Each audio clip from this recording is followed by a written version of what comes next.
Hello kids, welcome to வணக்கம் Hindi channel.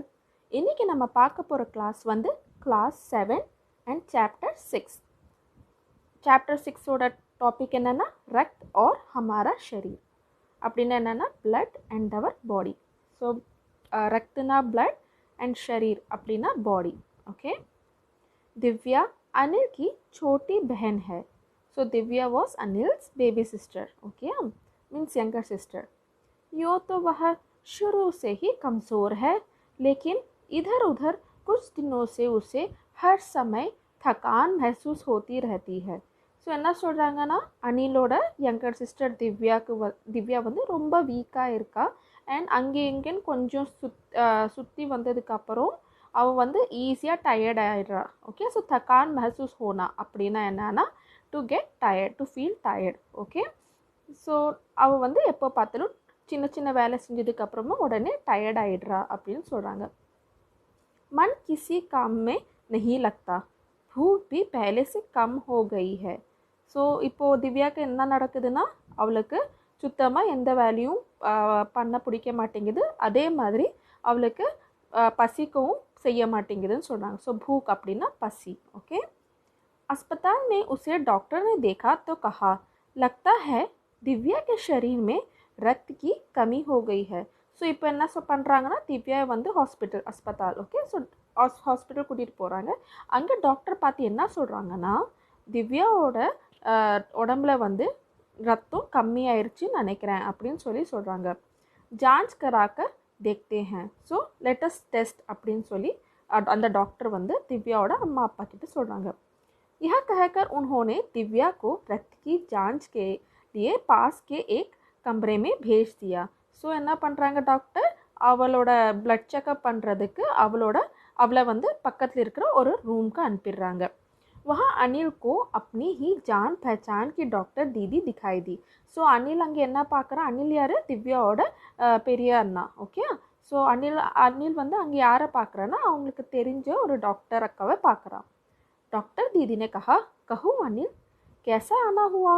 So doctor அந்த தெரிஞ்ச டாக்டர் அக்கா என்ன சொல்கிறாங்கன்னா, தீதினா அக்கா. ஓகே. ஸோ அந்த அக்கா என்ன சொல்கிறாங்கன்னா, என்ன அனில் இங்கே எப்படி நீ அப்படின்னு சொல்லி கேட்குறாங்க. ஸோ अनिल ने बताया कि डॉक्टर ने दिव्या को खून की जांच के लिए आपके पास भेजा है. ஸோ அப்போ அனில் என்ன சொல்கிறான்னா, டாக்டர் வந்து திவ்யாவோட பிளட் டெஸ்ட்காக உங்ககிட்ட அனுப்பியிருக்காங்க அப்படின்னு சொல்லிட்டு.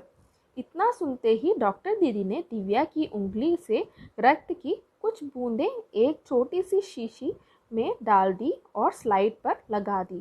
ஸோ என்ன பண்ணுறாங்க அந்த டாக்டர் தீதி, அவனுக்கு தெரிஞ்ச டாக்டர் தீதி என்ன பண்ணுறாங்கன்னா, திவ்யாவோட இண்டெக்ஸ் ஃபிங்கர், ஓகே, இண்டெக்ஸ் ஃபிங்கரோட பாயிண்ட்லேருந்து கொஞ்சமாக ரத்தம் எடுக்கிறாங்க. நீடலில் வந்து குத்தி கொஞ்சோண்டு 2-3 ட்ராப் ரத்தம் எடுக்கிறாங்க. அது எதில் எடுக்கிறாங்கன்னா, ஒரு கிளாஸ் வயலில். ஓகே. ஒரு டெஸ்ட் டியூப் மாதிரி இருக்கும்ல, அதுதான் ஷீஷின்னு சொல்கிறாங்க. அதை எடுத்து அந்த அந்த அந்த டியூப்பில் இருக்கிற ரத்தத்தை எடுத்து ஒரு ஸ்லைடு மேலே வைக்கிறாங்க. फिर अनिल से बोली, अनिल तुम कल अस्पताल से रिपोर्ट ले जाना. ஸோ என்ன சொல்கிறாங்கன்னா, இதெல்லாம் முடிச்சுட்டு அந்த டாக்டர் தீதி என்ன சொல்கிறாங்கன்னா, அனில் நாளைக்கு வந்துட்டு நீ பிளட் டெஸ்ட்டோட ரிப்போர்ட்டை எடுத்துகிட்டு போயிரு அப்படின்னு சொல்கிறாங்க. अगले दिन अस्पताल पहुंचकर अनिल ने डॉक्टर दीदी के कमरे के दरवाजे पर दस्तक दी. ஸோ என்னன்னா, அனில் வந்து அடுத்த நாள் அவனுக்கு தெரிஞ்ச டாக்டர் அக்காவை பார்க்க போகிறான். ஓகே. भीतर से आवाज़ आई, आ जाओ. अनिल ने कमरे में प्रवेश किया तो पाया डॉक्टर दीदी सूक्ष्मदर्शी द्वारा एक स्लाइड की जांच कर रही है. ஸோ என்ன நடந்துச்சுன்னா, அந்த அனில் வந்து அந்த டாக்டர் தீதி, அவனுக்கு தெரிஞ்ச அந்த டாக்டர் தீதியை பார்க்க போகும்போது டாக்டர் தீதி வந்து என்ன பண்ணிட்டு இருந்தாங்கன்னா, சூக்ஷ்மதர்ஷி அதாவது மைக்ரோஸ்கோப் வச்சு ஒரு ஸ்லைடை வந்து அவங்க டெஸ்ட் பண்ணிட்டு இருந்தாங்க. दीदी के इशारे से यह पास रखी एक कुर्सी पर बैठ गया. ஸோ என்ன பண்ணுறாங்கன்னா, அந்த அக்கா வந்து பக்கத்தில் இருக்க சேரில் உட்காரு அப்படின்னு சொல்கிறாங்க. स्लाइड की जांच पूरी होने पर डॉक्टर दीदी ने साबुन से हाथ धोए और तौलिया से पोंछते हुए बोली, अनिल दिव्या को अनीमिया है, चिंता की बात नहीं, कुछ दिन दवा लेगी तो ठीक हो जाएगी. ஸோ அப்போ டாக்டர் வந்து அதை டெஸ்ட் பண்ணிட்டு இருந்தாங்களா மைக்ரோஸ்கோப்பில் வச்சு அந்த ஸ்லைடை. ஸோ அந்த ஸ்லைடில் அந்த பிளட்டை வந்து டெஸ்ட் பண்ணதுக்கப்புறம் அவங்க என்ன பண்ணுறாங்கன்னா ஃபஸ்ட்டு அவங்களோட கையை வந்து சோப் போட்டு கழுவுறாங்க. தென் ஒரு டவல், தோலியான டவல், ஸோ டவல் வச்சு நல்லா தொடச்சிட்டு என்ன சொல்கிறாங்கன்னா, ஐ திங்க் திவ்யாவுக்கு வந்து அனீமியா இருக்குது, ஸோ இது வந்து கவலைப்பட வேண்டிய விஷயம் இல்லை, கொஞ்ச நாள் வந்து அவள் मेडिसिन எடுத்துக்கிட்டா சரியாயிடுவா அப்படின்னு சொல்லி சொல்கிறாங்க. अनिल के मन में जिज्ञासा हुई, वह बोला दीदी एक सवाल पूछूं. सो अनिल के मन में जिज्ञासा हुई, जिज्ञासा ना, he was very much curious to know something. Okay, so அவன் வந்து என்ன சொல்கிறான்னா, அக்கா நான் உங்ககிட்ட ஒரு கொஷின் கேட்கட்டா அப்படின்னு சொல்லிட்டு. हाँ हाँ क्यों नहीं, डॉक्टर दीदी ने कहा. ஸோ டாக்டர் दीदी சரிப்பா நீ கேளு அப்படின்னு சொல்லி சொல்கிறாங்க. अनीमिया से आपका क्या मतलब है दीदी, उसने पूछा. ஸோ அனில் என்ன சொல்கிறான்னா, அனீமியா அப்படின்னா என்ன அக்கா அப்படின்னு சொல்லி கேட்குறான். यह जानने के लिए तुम्हें रक्त के बारे में जानना होगा, डॉक्टर दीदी ने कहा. फिर बोली, अनिल देखने में रक्त लाल द्रव के समान दिखता है, किंतु इसे सूक्ष्मदर्शी द्वारा देखें तो यह भानुमति के पिटारे से कम नहीं. ஓகே, ஸோ என்ன சொல்கிறாங்கன்னா, இப்போ ஃபஸ்ட்டு வந்து நீ அனீமியா அப்படின்னா என்னென்னு தெரிஞ்சுக்கணுன்னா, ஃபஸ்ட் ஆஃப் ஆல் பிளட்டோட காம்போசிஷனை பற்றி தெரிஞ்சுக்கணும். ஸோ பிளட்டோட காம்போசிஷன் வந்து பார்க்குறதுக்கு அது வந்து ஒரு ரெட் கலர் லிக்விட் மாதிரி தான் இருக்கும். பட் அதை வந்து நீ மைக்ரோஸ்கோப்பில் மூலியம் பார்க்கும்போது அதில் வந்து குட்டி குட்டி செல்ஸாக தெரியும். ஓகே அப்படின்னு சொல்கிறாங்க. मोटे तौर पर इसके दो भाग होते हैं. एक भाग वह जो तरल है जिसे हम प्लाज्मा कहते हैं, दूसरा वह जिसमें छोटे बड़े कई तरह के कण होते हैं. ஸோ என்ன சொல்கிறாங்கன்னா, பிளட்டில் வந்து 2 காம்போனன்ட்ஸ் இருக்குது. என்னென்ன காம்போனன்ட்னா, பிளாஸ்மா ஒன்று, செகண்ட் வந்து என்னன்னா நம்ம வந்து red blood cell white blood cell சொல்கிறோன்னு அதை தான் சொல்கிறாங்க. कुछ लाल, कुछ सफ़ेद और कुछ ऐसे जिनका कोई रंग नहीं, जिन्हें बिंबाणु अदावद प्लेटलेट कण कहा जाता है. ஸோ இப்போ ஃபஸ்ட்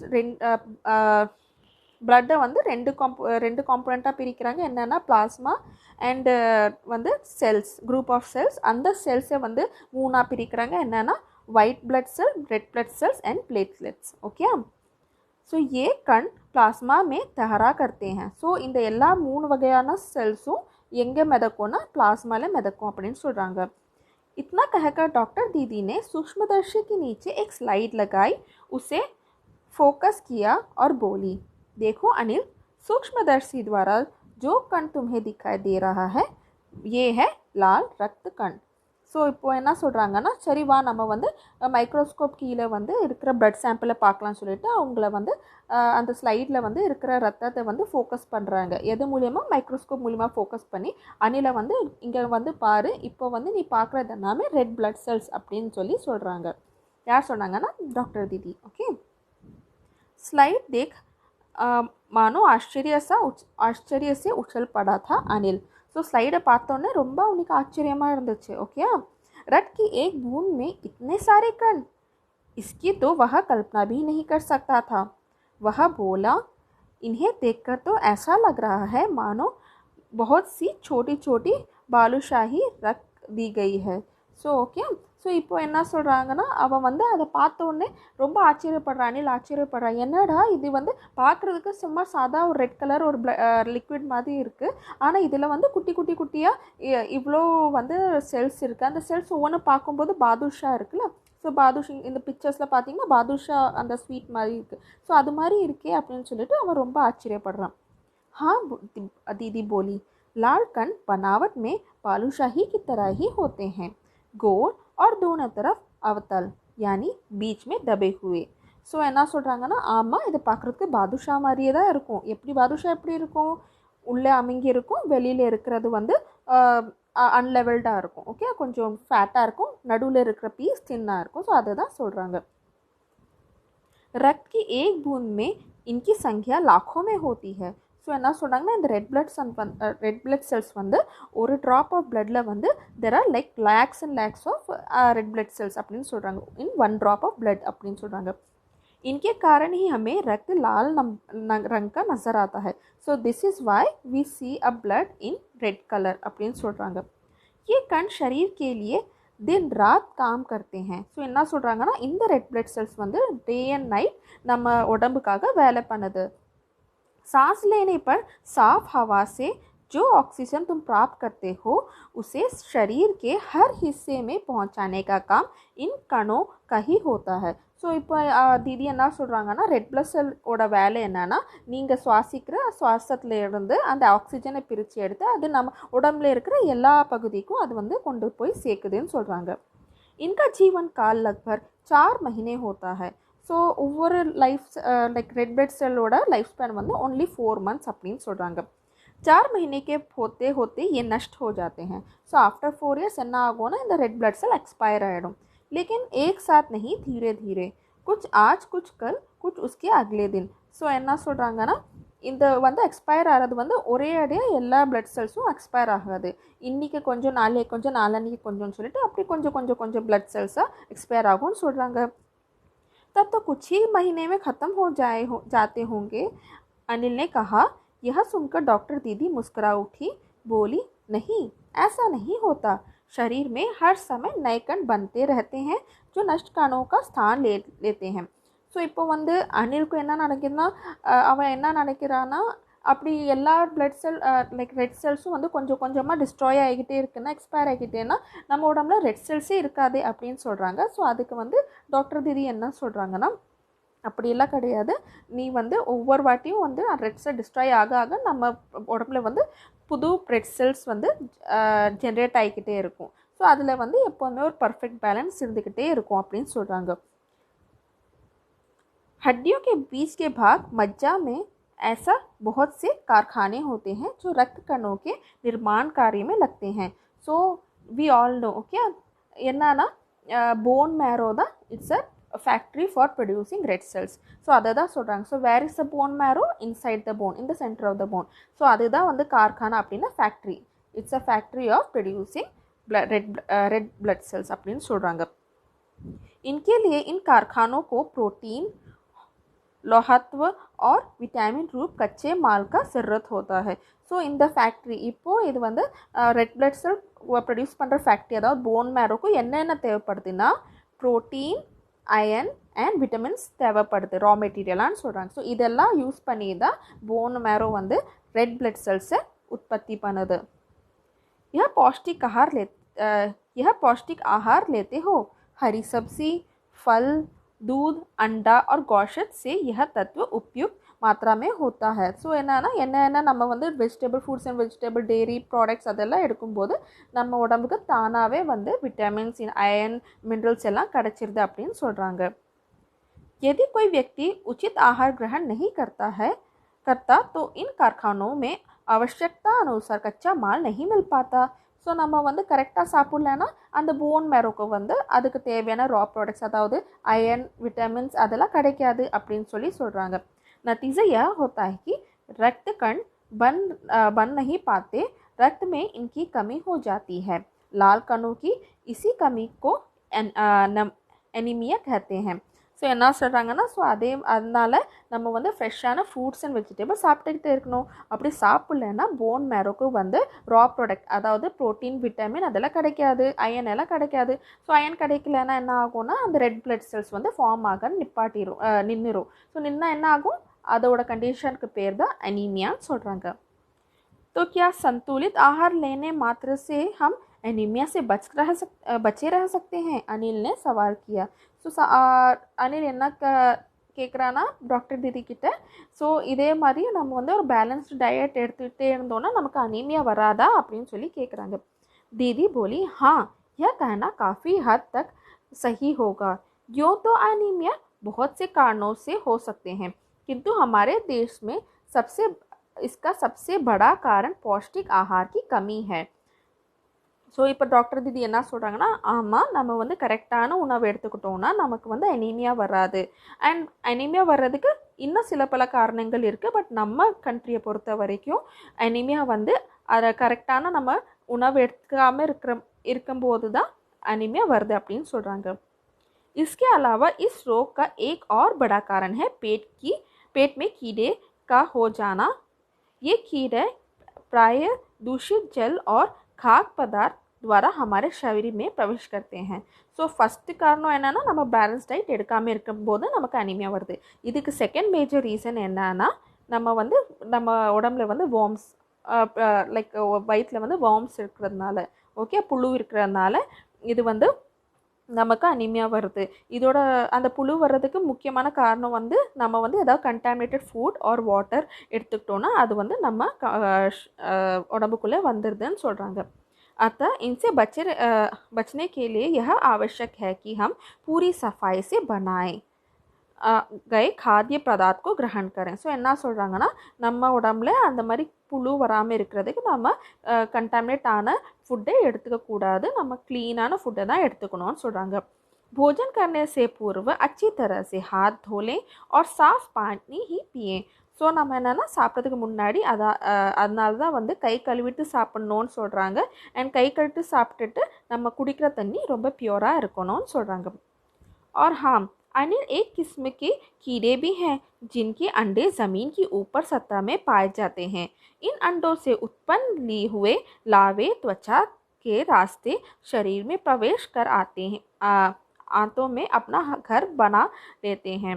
इनसे बचने का सहज उपाय है कि शौच के समय हम शौचालय का ही प्रयोग करें और इधर उधर नंगे पैर ना घूमें. ஸோ இதில் வந்து இப்போ வந்து ஒரு டைப் ஆஃப் வேர்மை பற்றி சொல்கிறாங்க. ஓகே, நம்ம ஸ்டமக்கில் இருக்கிற வேர்மை பற்றி. ஸோ என்ன சொல்கிறாங்கன்னா, there is one type of worm which வந்து lives on the surface, okay, surface of the soil. So அதனால் என்னன்னா, நம்ம எப்போதுமே டாய்லெட்ஸை மட்டும் தான் யூஸ் பண்ணோம். நிறைய பேர் வந்து வெளியில் போய் டெஃபிகேட் பண்ணுறாங்க, ஓகே, வெளியில் போய் வந்து பூப் பண்ணுறாங்க, ஓகே.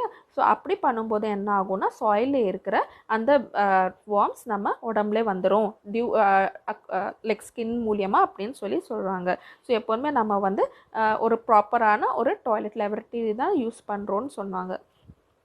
दीदी यह तो बहुत ही महत्वपूर्ण बात बताई आपने, अनिल बोला. ஸோ அனில் வந்து இது சூப்பரான விஷயம் நீங்கள் எனக்கு சொல்லியிருக்கீங்க அப்படின்னு சொல்லி அனில் சொல்கிறான்.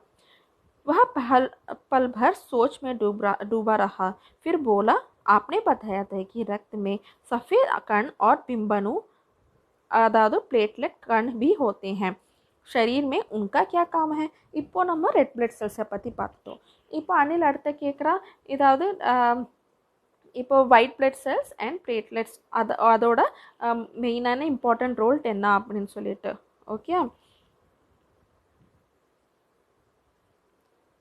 सो दीदी बोली, सफ़ेद कण वास्तव में हमारे शरीर के वीर सिपाही हैं. तो ஸோ இப்போ வந்து தீதி என்ன சொல்கிறாங்கன்னா, இன்ஃபேக்ட் வந்து நம்ம ஒயிட் செல்ஸ் வந்து they are the warriors, okay, warriors of our body அப்படின்னு சொல்கிறாங்க. वीर सिपाही ना वॉरियर. जब रोगाणु शरीर पर धावा बोलने की कोशिश करते हैं तो सफ़ेद कण उनसे डटकर मुकाबला करते हैं और जहाँ तक संभव हो पाता है रोगाणुओं को भीतर घर नहीं करने देते. बस संक्षेप में यूँ मान लो कि वे बहुत से रोगों से हमारी रक्षा करते हैं. ஸோ அக்கா என்ன சொல்கிறாங்கன்னா, ஒயிட் செல்ஸோட மெயினான ஒரு வேலை என்னன்னா, நம்ம உடம்புல இருக்கிற லைக் வைரஸ் பாக்டீரியா ஏதாவது ஃபார்ம் ஆகுதுன்னா, லைக் காமன் ஃப்ளூ வருது, இல்லைனா வந்து நமக்கு வேறு விதமான நோய் ஃபீவர் எல்லாம் வருதுன்னா அந்த டைமில் அந்த வைரஸை நம்ம உடம்புல வந்து தங்க விடாமல் ஆக்குறது தான் அந்த ஒயிட் செல்ஸோட வேலை, ஓகே. ஸோ ஒயிட் செல்ஸ் வந்து ஒரு போர் வீரன் மாதிரி. நம்ம ஏதாவது ஃபாரின் பாடிஸ் உள்ளே வந்துச்சுன்னா அதுலேருந்து நம்ம உடம்பை காப்பாற்றுறது வேலை தான் அந்த ஒயிட் செல்ஸ் பண்ணும். और बिंबाणुओं का काम बिंबाणुओं का काम है चोट लगने पर रक्त जमाव क्रिया में मदद करना. रक्त के तरल भाग प्लाज्मा में एक विशेष किस्म की प्रोटीन होती है जो रक्तवाही की कटी फटी द्वारों में मकड़ी के जालों के समान एक जाल बुन देती है. बिंबाणु इस जाले से चिपक जाते हैं और इस तरह दीवार में आई दरार भर जाती है. इससे रक्त बाहर निकलना बंद हो जाता है. ஸோ இப்போ வந்து நமக்கு ஏதாவது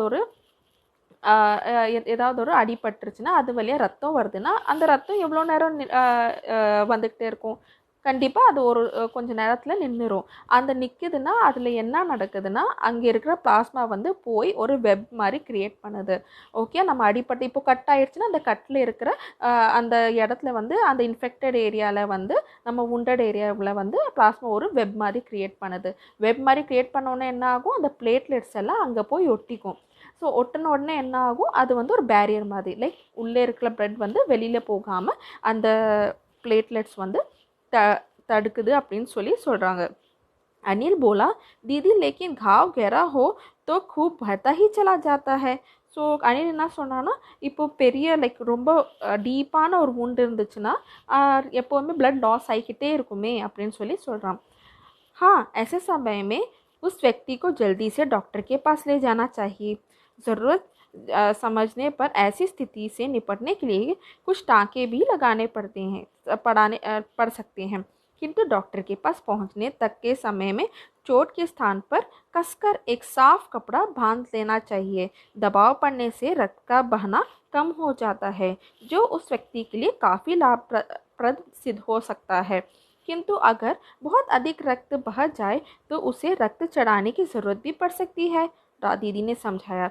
ஸோ இப்போ தீதி என்ன சொல்கிறாங்கன்னா, ஆமாம் இப்போ வந்து இப்போ வந்து யாராவது கத்தியால் குத்திட்டாங்க, அது மாதிரி ரொம்ப டீப்பான வூண்டு இருந்துச்சுன்னா அதுலேருந்து ரத்தம் வந்து வர்றது நிற்காது, ஸோ வந்துக்கிட்டே இருக்கும். அந்த மாதிரி சமயம் என்ன பண்ணணும்னா, நம்ம வந்து டாக்டருக்கு முடிஞ்ச அளவுக்கு சீக்கிரமாக டாக்டர்கிட்ட கூட்டிகிட்டு போயிடணும். டாக்டர்ஸ் என்ன பண்ணுவாங்க, அங்கே வந்து ஸ்டிச்சஸ் போடுவாங்க. ஏன்னா ஸ்டிச்சஸ் போட்டால் மட்டும்தான் அந்த டீப்பான வூண்டு வந்து ஹீல் ஆகும். சில டைமில் வந்து டாக்டர் வந்து தூரமாக இருக்காங்க, அந்த டைமில் என்ன பண்ணுன்னா, நம்ம அந்த இடத்துல வந்து ஒரு க்ளீனான க்ளாத்தை வச்சு நல்லா அமுக்கி கட்டிடணும் அப்படின்னு சொல்கிறாங்க. அப்படி பண்ணால் நம்ம வந்து ரத்தம் வெளில வர்றது நின்றுரும் அப்படின்னு சொல்கிறாங்க. சப்போஸ் ரத்தம் ரொம்ப அதிகமாக லாஸ் ஆயிடுச்சுன்னா அந்த டைமில் எக்ஸ்ட்ரா நம்ம சில யூனிட்ஸ் ஆஃப் பிளட் நம்ம வந்து ஏற்றுற மாதிரி ஒரு நிலைமை வரும் அப்படின்னு சொல்கிறாங்க. अनिल ने कहा, क्या ऐसे समय में किसी भी व्यक्ति का खून काम आ सकता है? ஸோ அனில் என்ன சொல்கிறோம் அப்படின்னா, யார் உடம்புலேருந்து வேணால் நம்ம ரத்தம் எடுத்து நம்ம கொடுக்கலாமா அப்படின்னு அனில் கேட்குறான். दीदी बोली, अनिल, हर किसी का रक्त एक सा नहीं होता. कुछ विशेष गुणों के आधार पर रक्त को 4 मुख्य वर्गों में बांट दिया गया है. ज़रूरतमंद व्यक्ति के रक्त समूह की जांच करने के बाद उसे उसी रक्त समूह का रक्त चढ़ाया जाता है. ஸோ அனில் என்ன சொல்கிறான், எல்லாரோட ரத்தமும் வந்து கொடுக்கலாமா, நம்ம வந்து பிளட் டொனேட் பண்ணலாமா அப்படின்னு கேட்கும்போது அக்கா என்ன சொல்கிறாங்கன்னா, டாக்டர் அக்கா என்ன சொல்கிறாங்கன்னா, இல்லை அப்படியெல்லாம் கிடையாது, பிளட்டில் வந்து 4 குரூப் இருக்குது. ஓகே, அந்த 4 குரூப்பில் இப்போ அஃபெக்டட் பர்சனோட பிளட் குரூப் என்னவோ அதை நம்ம ரிசர்ச் பண்ணிவிட்டு அதுக்கேற்ற மாதிரி தான் வந்து நம்ம பிளட் डोनेट பண்ண முடியும் அப்படின்னு சொல்கிறாங்க. लेकिन ज़रूरत के समय यदि उस रक्त समूह का कोई व्यक्ति नहीं मिला ही नहीं तो अनिल ने पूछा. ஸோ சப்போஸ் வந்து யாருக்காவது பி பாசிட்டிவ் ரத்தம் வந்து தேவைப்படுது, அந்த வந்து நமக்கு கிடைக்கல அப்படின்னு சொன்னால் அந்த டைமில் என்ன பண்ணுறது அப்படின்னு அவன் கேட்குறான். ऐसी आपत्ति स्थिति के लिए ही ब्लड बैंक बनाए गए हैं. प्राय हर बड़े अस्पताल में इस तरह के बैंक होते हैं जहां सभी प्रकार के रक्त समूह को रक्त तैयार रखा जाता है. किंतु इन ब्लड बैंकों में रक्त का भंडार सुरक्षित रहे, इसके लिए यह आवश्यक है कि हम समय समय पर रक्तदान करते रहें, दीदी ने कहा. ஸோ இப்போ வந்து அந்த டாக்டர் என்ன சொல்கிறாங்கன்னா, இப்போ வந்து சப்போஸ் பி பாசிட்டிவ் பிளட் கிடைக்கலன்னா நம்ம வந்து எல்லா பெரிய பெரிய ஹாஸ்பிட்டலும் பிளட் பேங்க் இருக்கும். அந்த பிளட் பேங்க்கில் வந்து டிஃப்ரெண்ட் டைப்ஸ் ஆஃப் குரூப், அதான் நாங்கள் சொன்னால் 4 விதமான குரூப் ரத்தமும் அங்கே இருக்கும் அப்படின்னு சொல்கிறாங்க. பட் நம்ம எப்போதுமே அந்த 4 விதமான குரூப் ரத்தம் அவைலபிளாக இருக்கிறதுக்கு நம்ம எப்போதுமே பிளட் டொனேட் பண்ணிக்கிட்டே இருக்கணும் அப்படின்னு சொல்கிறாங்க. ஓகே, ஸோ யாருக்காவது தேவைப்பட்டுச்சுன்னா அந்த பிளட் பேங்க்லேருந்து அவங்களுக்கு ஏற்ற குரூப் ரத்தத்தை அவங்க எடுத்துப்பாங்க. क्यों मैं भी रक्तदान कर सकता हूँ? अनिल ने पूछा. नहीं, अभी तुम छोटे हो. 18 वर्ष के अधिक उम्र के स्वस्थ व्यक्ति ही रक्तदान कर सकते हैं. एक समय में उनसे लगभग 300 मिलीलीटर रक्त ही लिया जाता है. प्राय यह समझ जाता है कि रक्तदान करने में कमज़ोरी हो जाएगी, किंतु यह विचार बिल्कुल निराधार है. ஸோ இப்போ வந்து அந்த அனில் வந்து என்ன சொல்கிறான்னா, அப்போ நானும் வந்து பிளட் டொனேட் பண்ணலாமா அப்படின்னு சொல்லும்போது அந்த டாக்டருக்கு என்ன சொன்னாங்கன்னா, இல்லை, நீ இது வந்து இப்போ ரொம்ப குட்டியாக இருக்க, ஓகே, குட்டி பையனாக இருக்க, ஆனால் உனக்கு எப்போ 18 இயர்ஸ் ஆகுதோ அப்போ நீ ரொம்ப ஹெல்த்தியாக இருந்துச்சுன்னா ஹெல்த்தியான பர்சன் கிட்டேருந்து அந்த பிளட் டொனேஷனை எடுத்துப்பாங்க. சாரி. அண்ட் இப்போ வந்து ஒன் டைம் ஒரு பர்சன்லேருந்து அவங்க வந்து 300 மில்லிலிட்டர் ஆஃப் பிளட் தான் எடுத்துக்கிறாங்கன்னு சொல்கிறாங்க.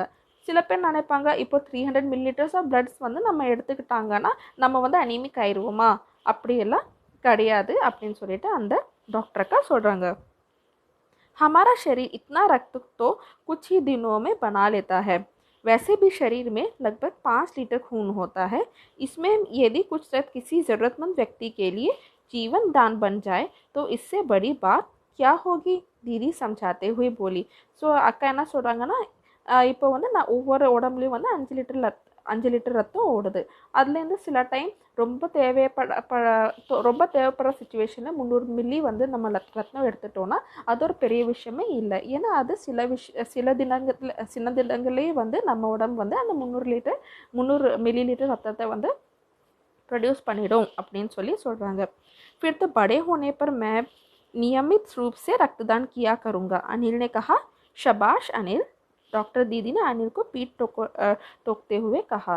ஸோ அனில் என்ன சொல்கிறேன், நானும் பெரியவனான உடனே கரெக்டான ப்ரொசீஜர் ஃபாலோ பண்ணி பிளட் டொனேட் பண்ண போகிறேன் அப்படின்னு சொன்னோன்னே அவங்க அக்கா என்ன சொல்கிறாங்கன்னா, வெரி குட் அப்படின்னு சொல்லிட்டு சொல்கிறாங்க. ஸோ இந்த யூஸ்ஃபுல்லான ஒரு லெசனை எழுந்தவங்க யாருன்னா யதீஷ் அகர்வால். ஹோப்ஃபுல்லி இந்த லெசன் உங்களுக்கு புரிஞ்சிருக்கும் அண்ட் ரொம்பவே இன்ஃபார்மேட்டிவாக இருந்திருக்கும்னு நினைக்கிறேன். கரெக்டாக புரிஞ்சிருந்தால் நீங்களும் இதை வந்து உங்கள் லைஃப்பில் ஃபாலோ பண்ணுங்கள். So that you will be staying healthy. Okay, so kids, stay healthy, stay safe. Do subscribe to my channel Vanakkam Hindi. Bye.